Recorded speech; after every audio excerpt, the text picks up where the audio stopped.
and pretend podcasting isn't boring.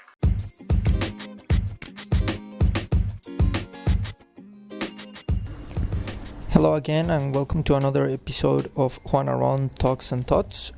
Today I'm going to continue with the series Women Thoughts Around the World. Of course, I'm still in Turkey, so I'm going to talk with another friend from Turkey. She's going to elaborate a little bit more on the situation of Turkish women. In different parts of the conversation, she mentions the previous Turkish culture and the current Turkish culture. This is because not many people know, but the Turkish culture started way before they were even Muslims. Turkish empires were all around, starting with the first Turkic Khanate, also with the consolidation of the Seljuk Empire, which is quite well known, and finally with the Ottoman Empire, in which the Muslim tradition was implemented. In the book Sapiens by Harari, he explains a little bit about the Turkish culture and how they assimilate the Muslim culture during the Arabic dominance, and they start to escalate in the political power positions. And the way to escalate was to basically be better Muslims and well-prepared Muslims, but definitely to show some expertise in the Muslim round. Later, Ataturk, after the Ottoman Empire, Ataturk created what is now known as Turkey. He changed the alphabet and he made different improvements. He's a very interesting character. But more recently, right now Turkey has basically two dominant political parties.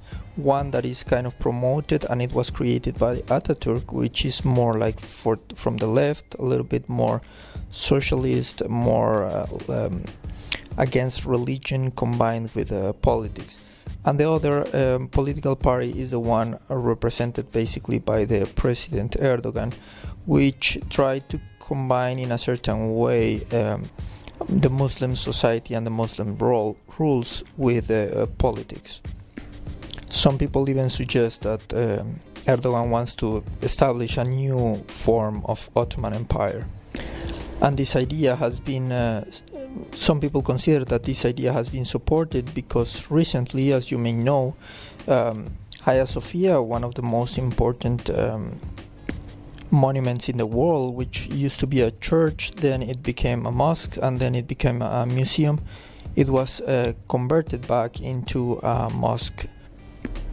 In one point, my friend also talked about how previous Turkish culture kind of adore the women and the representation of women and as goddesses and deities. And as far as I could research, there were many of them, including the cult of Matar, which was associated with fertility and abundance.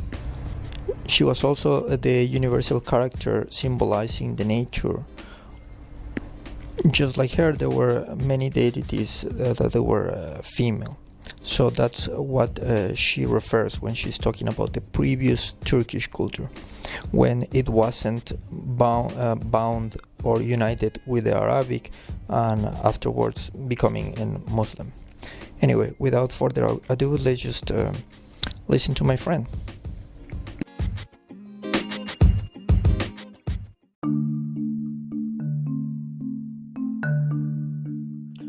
First of all, thank you very much for your time and answer the questions, etc.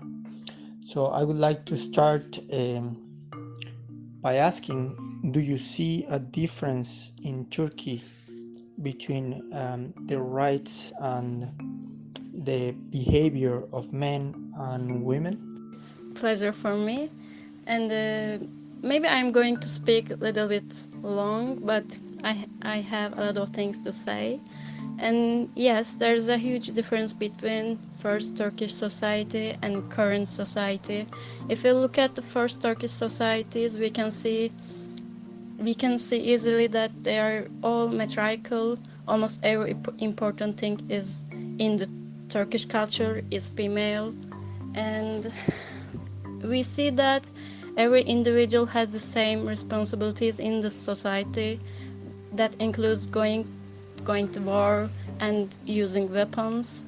And for example, there's a famous queen in Turkish history. Her name is Tomris. She lived around before Christ 600, I think, and she's very strong and clever woman. Uh, and also her name meaning is iron. And at that time, she had to fight the Persians and beat them, but no, it's not art of course. But today, everything is changed. Of course, maybe you have any specific question. So I was talking with a friend, for example, yesterday, and she was telling me, the thing that I see is that men feel that they have the right in the street, or like any kind of man, the right to tell you how to dress, or they tell you what to do or stuff like that. She's from Mardin, and of course, as you know, like it's more or closest to the Kurdish area, or the Kurdish population. But and as far as I understand, in the place that you are, Izmir is a lot more liberal and much more freedom. So I just want to know, like, your experience. How is it there? Actually, I don't have any specific experience like that in Izmir. Maybe I'm lucky, but also you said yes, Izmir is different from Turkey's other parts. But generally, everything is changed in Turkey, and the programs we see on TV normalize violence against women. Natural, everything seems to be wrong. For example, it's shame for women to laugh in crowded places. It's a shame that she wears the dress she wants. If woman was raped, it's totally her fault. And if she got pregnant from this rape, she had to give birth to that child because abortion is a murder, and can be married to her rapist. Of course, there's a very big problem here. These are all abnormal expectations and behaviors. Rapists must get punished.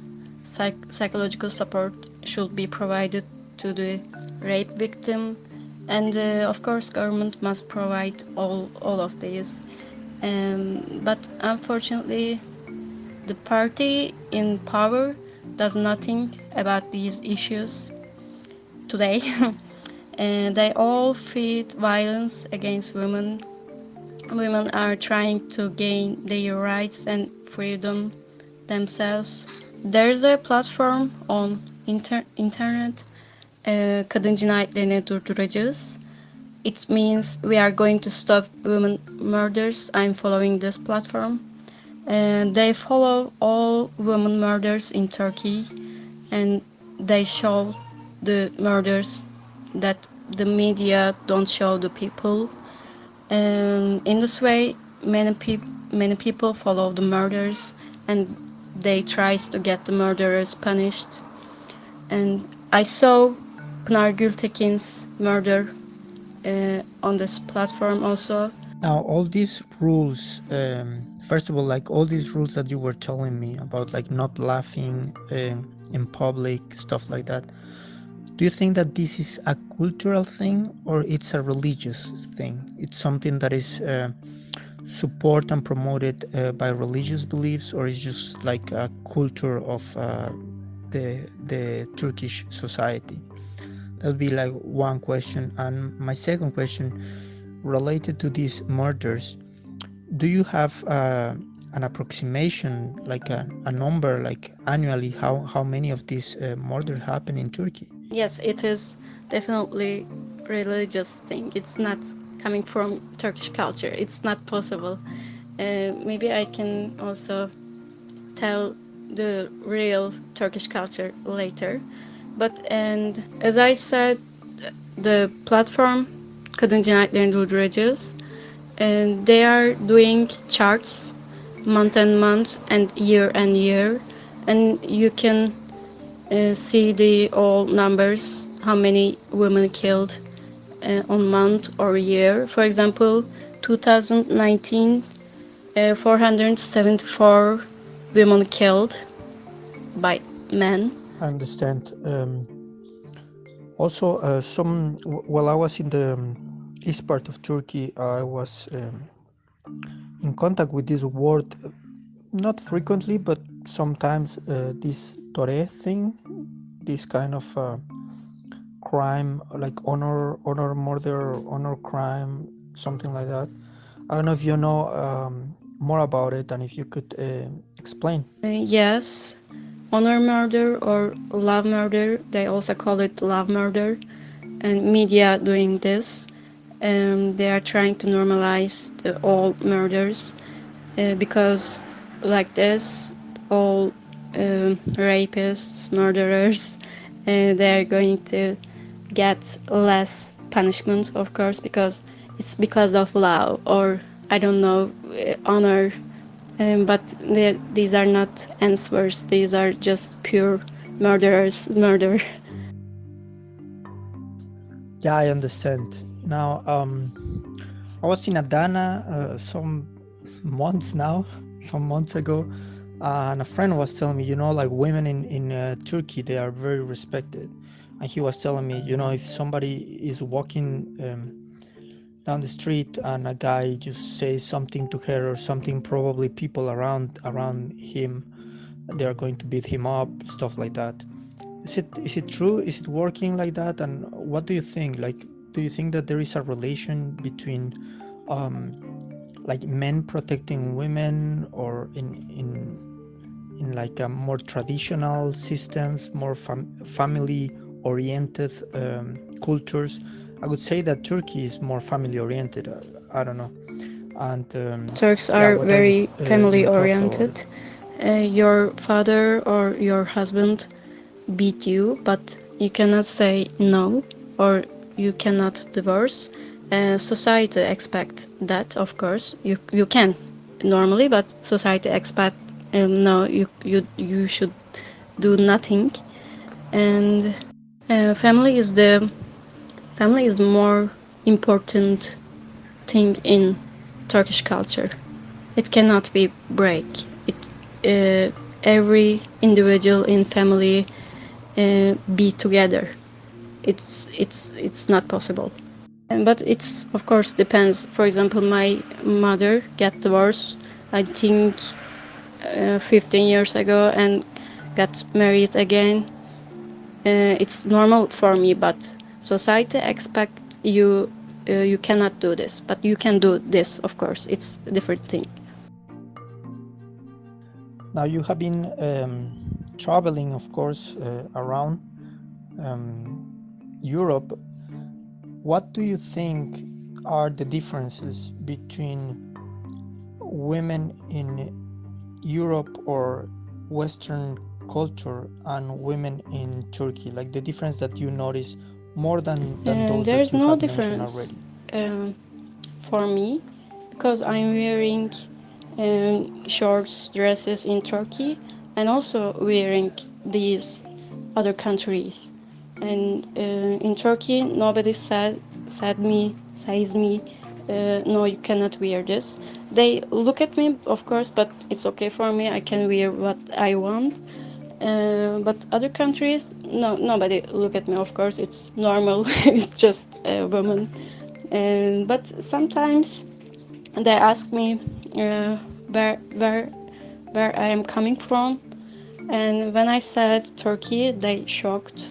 How you are wearing shorts? How you are looking like this? It is forbidden, I guess, in Turkey, but I always said no, it's not forbidden. But it depends on part of Turkey, maybe. But in Izmir and the west side, it's normal. It's totally normal. And but reality in Turkey, yes, it's changing every part. would you be afraid to go to the east part of Turkey dressing like that? I have never been to the east before, but I think I couldn't do that. I couldn't feel comfortable, I guess. Now, you were mentioned that many people were like surprised the way you were dressing and stuff. What is the opinion of people outside of Turkey? Besides that, what is the opinion of the Turkish culture, etc.? I don't know if anybody has told you something, maybe in Italy or. They generally think we ride camels, and I think it's really funny actually because we are not in the we don't have any desert or something, but I don't know why. And we ride camels, and we all women wear black sheets. But no, of course, these are not true. And this is new, actually. This is new idea. Mm, Before it was different. One, I met a guy from France, I guess, and he told me I was in Turkey in 1919s, I guess, and it was very beautiful place in Istanbul, of course, and it was very beautiful place, and he was hippie that period, and he came to Istanbul for festivals and just fun, and later he came again, I think 2000s, and he told me he saw a very big difference in Turkey. I think it happened beginning of 2000s. Okay, I wanted to ask you also, do you think that there is a difference between dating outside of Turkey and dating inside of Turkey?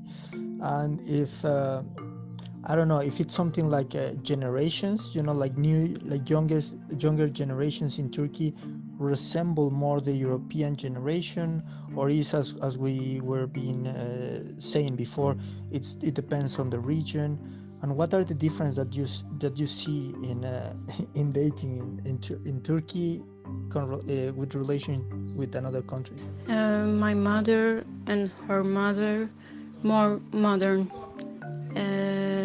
than this young generation, and these are very religious. My mother and my grandmother, of course, also religious, but different way. Uh,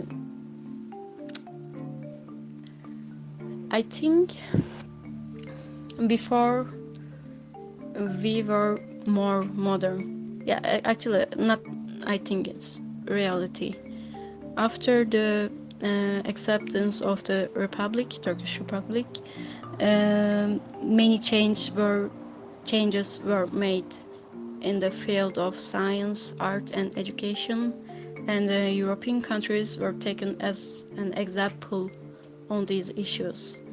And also, very important point, Turkish women got the rights to elect and be elected before many European countries. I think it's 1930s. Uh, I think it was a very bright time for women and Turkish society in 1950s and the 70s and this period. No, it's not very bright.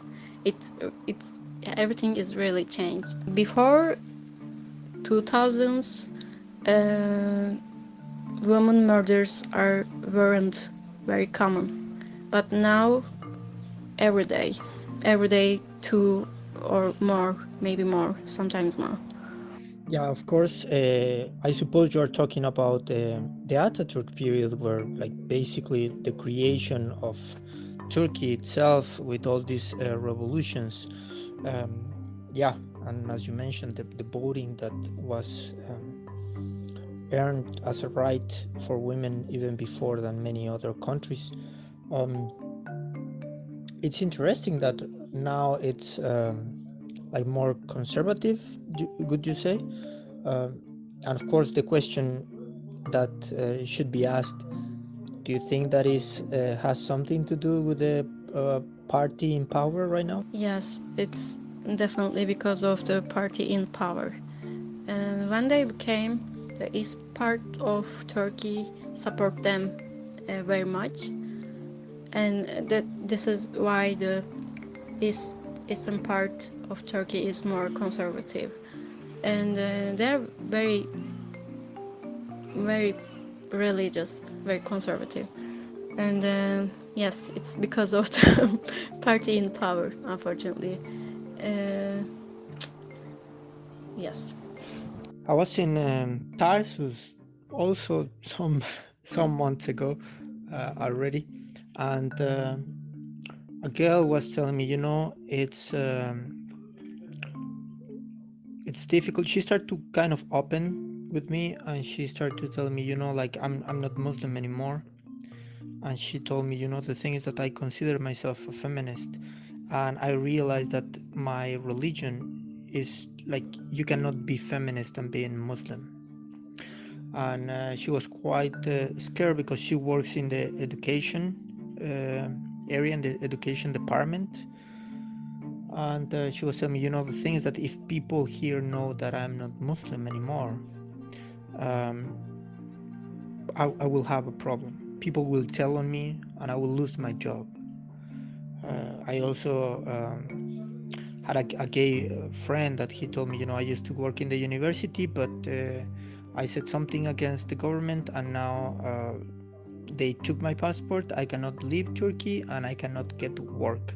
So I'm kind of screwed. Um, so my question is, how much do you think the government have power over personal and individual decisions of the population, and how much this affect women directly?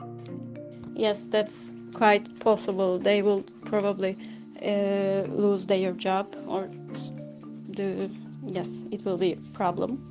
And still now, I'm also trying to don't say anything to government. It's uh, might be dangerous. Not dangerous, but it's not very uh, clever thing actually. And also I said before, you cannot wear this like that, or you cannot laugh in the public. And these are all their words. They all government's words. And these are not rules, of course, but they are always saying this. You cannot wear like this. You cannot doing this. And the women in Turkey suffering suffering because of the government, because they are killing because of the government again, because they are supporting rapists, murderers. They are supporting. They don't give any punishment them, and yeah, it's not fair. It's not democratic or something. And finally, in relation to this topic, how do you see, like, what would you like to be like this, like Turkey in relation to women in Turkey? Would you like it to be like in Europe? Do you think that it should be something in the middle?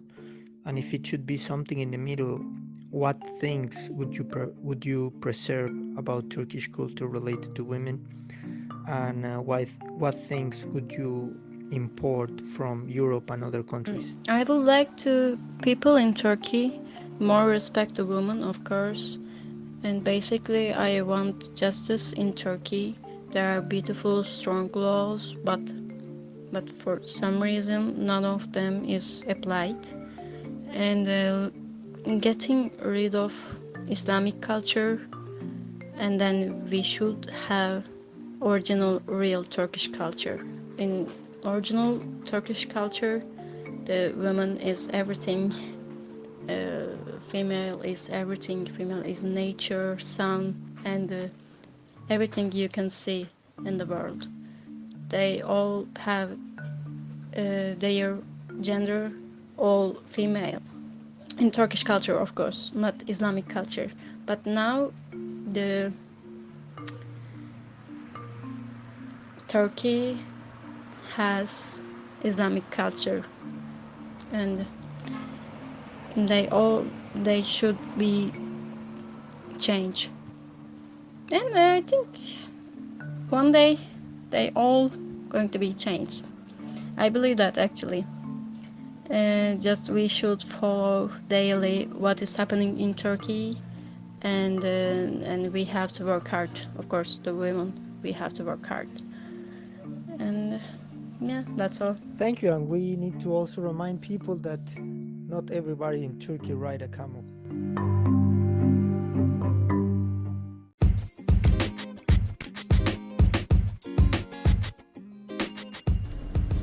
Okay, so that was the conversation. I hope you enjoy it.